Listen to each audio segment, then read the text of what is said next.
Thank you, Kim. I appreciate it. And thank you, Greg, for organizing this wonderful conference. It's really a pleasure to be here. This is the changer. Oh, sorry. Can't get along without that. No. All right. So now for something completely different. I'm going to be talking about attention control groups in behavioral intervention research. I have nothing relevant to disclose. Now, over the years, many behavioral trial proposals have been rejected for what is called failure to control for attention. And also many published behavioral trials and manuscripts submitted for publication have been condemned for this alleged sin as well. What are we talking about when we're talking about controlling for attention? An attention control group is an ambiguous label for a variety of conditions that supposedly control for attention, placebo, and or other non-specific sorts of effects. And there are really 4 different perils of using attention control groups. One is misspecification of the purpose of the trial. Another is a mismatch between the purpose of the trial and the purpose of the control group. Third is design failure of the control group, and a fourth is implementation failure of the control group. So let me briefly run through what I mean by that. Misspecification of the purpose of the trial is a common problem. It's often the case that we don't think through the purpose of the research that we're doing adequately. We don't really think carefully enough about what we're doing, why we're doing it, what the goal or the aim really is, and why we're doing what we do. And oftentimes, the rush to control for attention fills the gap that's left behind when we fail to think through the purpose of the trial adequately. And incidentally, I'm going to symbolize each of these by a scary, perilous sort of thing. So the first one is a fire-breathing dragon. The second is a scary great white shark. This is the problem of a mismatch between the purpose of the trial, assuming that the purpose makes some sense, and the purpose of the control group. And so in this scenario, if you have a comparator that's designed to control for attention, placebo, or non-specific effects, doing so contradicts or defeats the purpose of the trial that you had set out to conduct your research for. The third, symbolized by the Grim Reaper, is a design failure. And this is a problem in which the control group is designed in a way that does not serve its own intended purpose. It doesn't do what the investigator means it to do. And the fourth, also represented by the Grim Reaper, is an implementation failure. The control group is implemented in a way that defeats its own purpose. Now, I don't have time to go through in depth all of these. So I'm going to focus today on the third one, the control group design failure, and some implications of that. So to think about this, let's look first at how drug trials are designed and conducted. Randomized, double-blind, placebo-controlled drug trials are the gold standard efficacy test for drugs, as we all know. And they're also one of the major inspirations for why so many of us have used attention-controlled designs in our behavioral research over the years. The history of how we got to this point is more complicated than that, but one of the main factors has been sort of emulating the way things are done in pharmaceutical trials. And in order to understand where we went wrong in borrowing from drug trials, let's look at how drug trials are designed. So the primary purpose of a standard drug trial is to determine the efficacy of a particular pharmaceutical chemical, right? And the drug versus placebo design is very familiar to all of us. We have two different arms that you might be randomized to, and what you get in those two arms superficially is indistinguishable. They both look the same. But this is really where our trouble begins, because this is not really a drug versus placebo design. That's a misconception. Why do I say that? Well, let's look at what creates the placebo and nocebo effects in a drug trial. Nocebo, of course, is the side of this where side effects or adverse effects can be generated by an inert substance, so to speak. Well, these effects are basically formed through expectancies that are acquired through processes of learning, conditioning, observational and verbal learning, and they're activated by two sources of stimuli, one being intrinsic, and these are the characteristics of the vehicle. For example, the color of the capsule makes a difference in how people respond to it. Whether it's a pill or a syringe makes a difference, and in certain cultures it makes more difference than others. Then there are also extrinsic stimuli, and when you sign up for a trial, there is informed consent. So you're told what the drug is, what the fact that you may or may not get the drug, you may get placebo. You're told what the side effects may be, the risks, etc. This is all taking place in a medical environment, so you have some generic expectation about something that they're giving me is going to have some sort of effect on me. The fact that you're in a randomized trial is very important, because if you were given a capsule without being told anything about it and without having any reason to believe that it might contain a chemical, then it wouldn't have the same effect as it does when you know that you're in a trial. And incidentally, knowing how many arms are in the trial makes a difference. The probability of getting the real drug or the probability of getting the inert one makes a difference in people's expectations.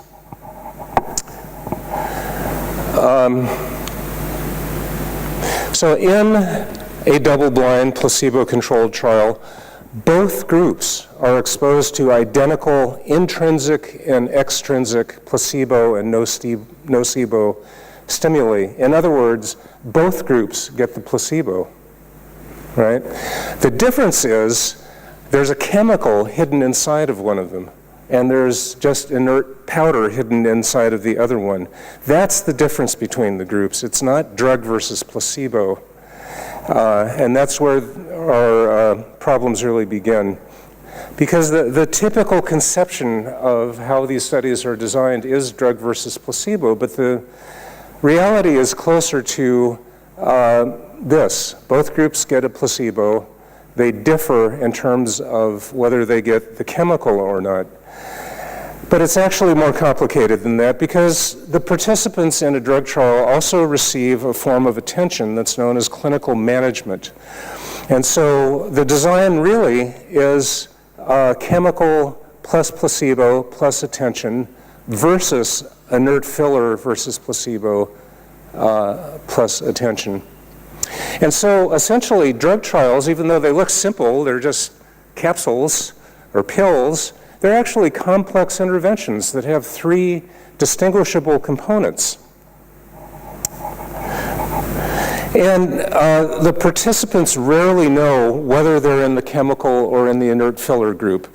Now, side effects, a lot of people think that the group that gets the most side effects, they must know that they're in the drug group because they're having side effects.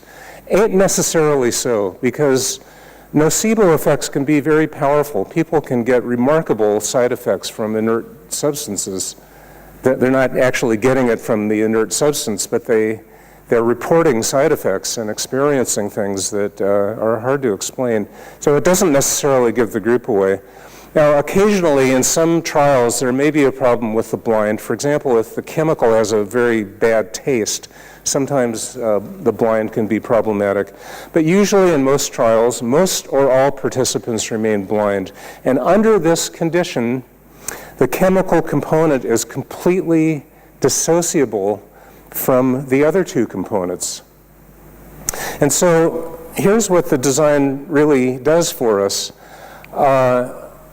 Both groups get the identical placebo. They both get identical clinical attention. What they differ in is in the active ingredient, the chemical. That is the difference between the two groups. And it's a beautiful design. It works really well for isolating the effect of the chemical, which is what the pharmaceutical trials are all about, figuring out what that chemical is doing as opposed to what everything else that goes along with it is doing.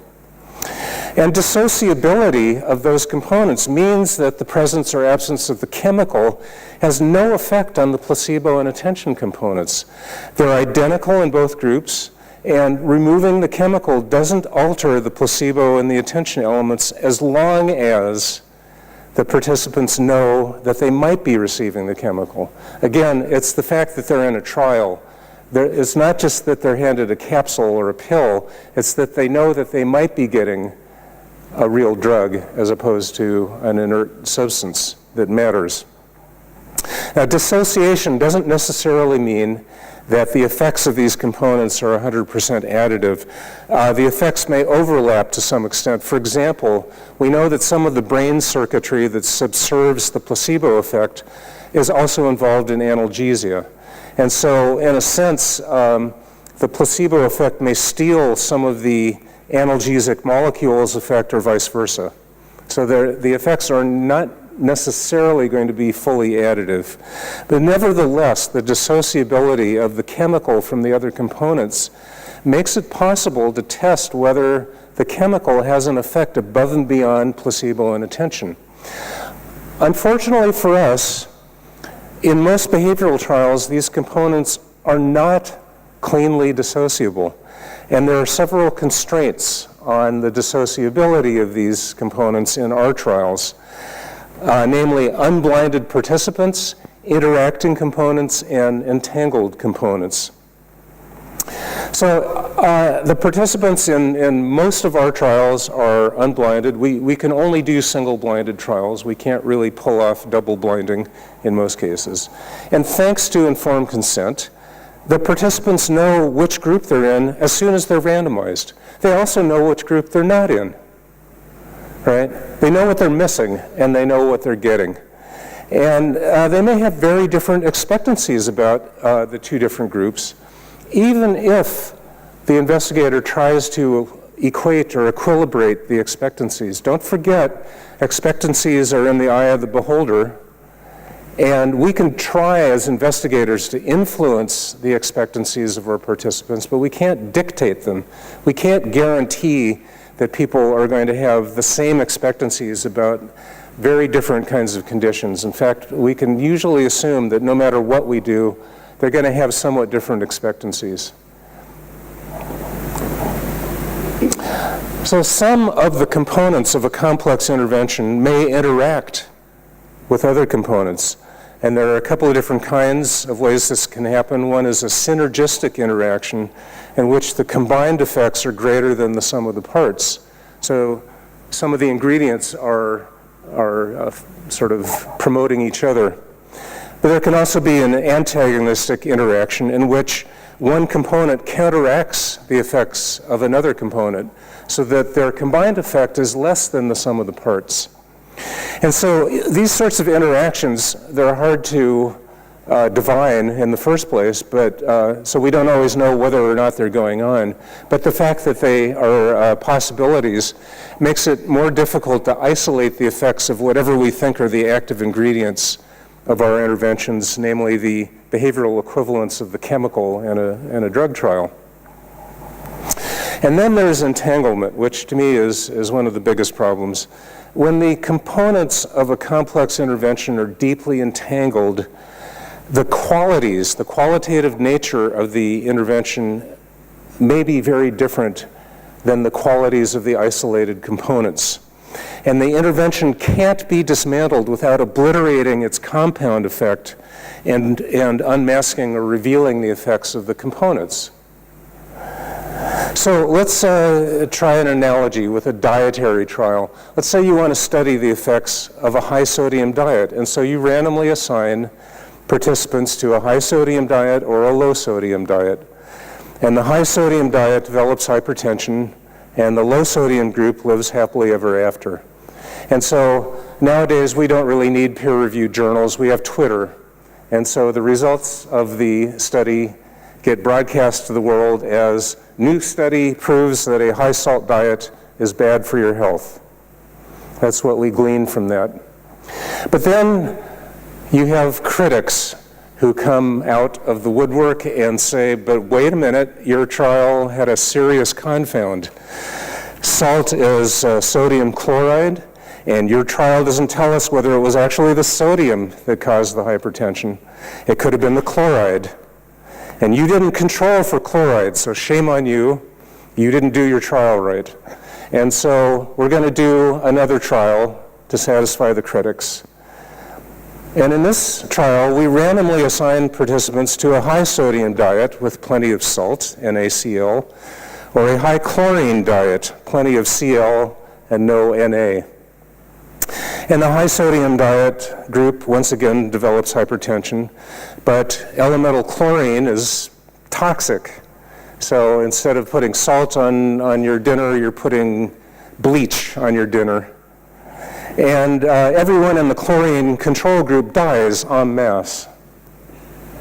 And so the tweet this time is, new study proves that a high salt diet saves lives. Now, this is an absurd example, but according to the traditional wisdom, that latter trial was the more rigorous of the two because it controlled for this supposed confound. It doesn't seem like a confound in this analogy, and it really isn't because it's an essential entangled part of salt. You're controlling for part of salt, and that's where things go wrong here. So it's analogous to many situations in which we try to control for attention or placebo effects. Now, the active ingredients of most behavioral interventions, at least ones that are delivered by human therapists, it may be somewhat different for some of the technological interventions where there's no human interaction, but at least for human-delivered therapies, the attention and placebo elements are deeply entangled with the other ingredients. And so in most cases, I would argue that the attention and placebo elements can't be extracted without changing their qualities. But there's also another problem that occurs when we try to extract those components. And that is that there is no such thing as bare, naked clinical attention in a clinical trial. You can't just sit there and stare at the patient and shower attention on them. The attention has to be delivered in the guise of some sort of therapeutic activity, right? This is my dog, Maya, and she gives me lots of attention, which I find therapeutic. But as a therapist, I can't just sit and stare at my patients and think that that's going to be a good thing. In fact, it could have more nocebo than placebo value to do something like that. So you have to wrap the attention in some sort of intervention. And in drug trials, that clinical attention, as I mentioned, is delivered in the form of a necessary, purposeful, and credible activity, namely clinical management. It's something that's necessary in a drug trial. You're monitoring signs and symptoms, tracking compliance and addressing non-compliance, addressing other clinically relevant issues like other collateral medical problems that may emerge during the trial and so forth. And that activity does not differ between the groups. But the activity in the attention control arm of a behavioral trial is typically an artificial, clinically irrelevant quasi-intervention. And by clinically irrelevant, I mean it's more often than not something that you would simply not give and is usually not given to people in actual clinical settings. It's made up, it's artificial, it's not something that's really clinically appropriate. But it serves as a delivery vehicle for the clinical attention. And because of entanglement, the attention that it provides inevitably differs qualitatively from the attention that the experimental intervention provides. And in many trials, it differs quantitatively as well. And this sort of impinges onto the implementation problem. Just as an example, in many times although the attention control group is supposedly dressed up to be, like a real intervention, the patients catch on kind of quickly and get sick and tired of it after a few sessions, and there gets to be higher attrition in that group than in the other group. And so quantitatively, there is less attention actually in the control group than was intended, and less attention than the experimental group gets. So going back again to the drug trial design, this design beautifully isolates the active ingredient, the chemical. But when we, by analogy, use attention control designs in behavioral interventions, this is what happens. So let's say I want to test cognitive behavior therapy for some problem, and I think up an attention control condition that involves some sort of educational something or other, which is a common thing to do, some sort of health education or something that's sometimes has something to do with the problem, sometimes it is really almost irrelevant to the problem that's being treated. So here what you have is the active components of CBT, such as cognitive restructuring, behavioral activation, and so forth.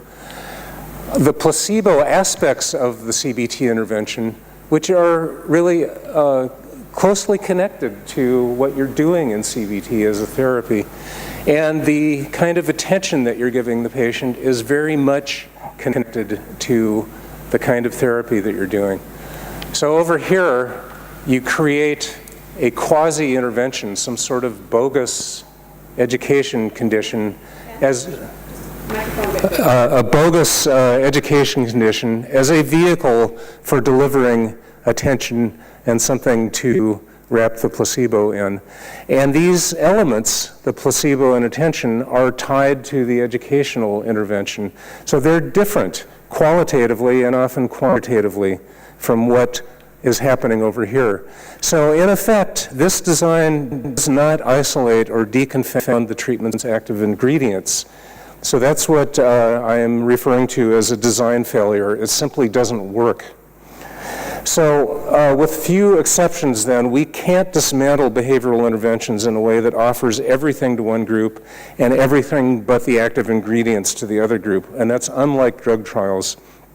It doesn't mean that dismantling designs are always futile in behavioral research. It's possible in some situations to dismantle dissociable elements. They're not always 100% cleanly dissociable, but close enough. So a good example of this is eye movement desensitization reprocessing, which has been a very controversial kind of therapy for PTSD. And there have been any number of studies now that have randomized people to everything that you get, all of the exposure and everything else that you get, minus the eye movements, and then the other group gets the rapid eye movements. So you compare those two, and you can see whether or not the eye movement component makes any difference. And I have to say, too, there are lots of situations in which superiority to placebo is an important question. It's a lot more important in some scenarios than others. Like, I would say the kinds of interventions where it's maybe less important are ones that are everyday common sense, well-grounded in behavioral science and the science of behavior change, things like exercise interventions. The placebo aspects of that are a little less important or controversial perhaps. But then there are all sorts of controversial non-pharmacological interventions, techniques, procedures, devices. And for many of these, it's often possible to devise a reasonably valid placebo control for them, unlike the placebo elements of human-delivered behavioral interventions. So, for example, sham acupuncture has been used in many situations as a placebo control for real acupuncture. And it's entirely possible to do a trial like that. Very different than trying to create an attention control group for a CBT trial. So, again, the perils that I'm talking about don't preclude the use of valid placebo controls in NPI trials if they fit the purpose of the trial and if that purpose makes sense. That's not always the case, but when it is, it's a legitimate thing to do, I would say. So I've only discussed one of these four perils, but I hope this alone is enough to give you some pause, some reason to question our entrenched tradition of attention controls and behavioral research. So often the case that people propose other kinds of designs for very good reason, and they run into reviewers that just are hell-bent on insisting that you have to control for attention no matter what, even if it doesn't make any sense, and even if they're satisfied with attention control designs that don't really serve their intended purpose. So I'm kind of on a crusade to try to get us out of the habit of just thinking that attention controls are better than other alternatives and that we always have to use them and that there's something wrong with your trial if you don't. There are often good reasons not to use an attention control condition. But this raises the problem of, are there any better alternatives? And I would say that the alternatives depend first and foremost on the purpose of the trial. There's a close relationship between what you're trying to accomplish in a trial and what comparator you're using. Those are intimately related. So I just want to leave you with a few recommendations. There's a lot more to be said on this subject, but first of all, don't try to control for the ingredients of an intervention, for the intrinsic entangled components of an intervention. Don't control for that. It's like controlling for the chloride in salt. So don't even try. If the question you're asking is about the efficacy of an intervention package as a whole, compare it to a clinically meaningful alternative, like in the trials that you've heard about, right? Don't compare it to an attention control condition. Compare it to something clinically meaningful, even if that means usual care in a setting where many people don't get much in the way of care. They're not getting much or very adequate treatment. If that's the clinical reality, then that in its own way is clinically relevant.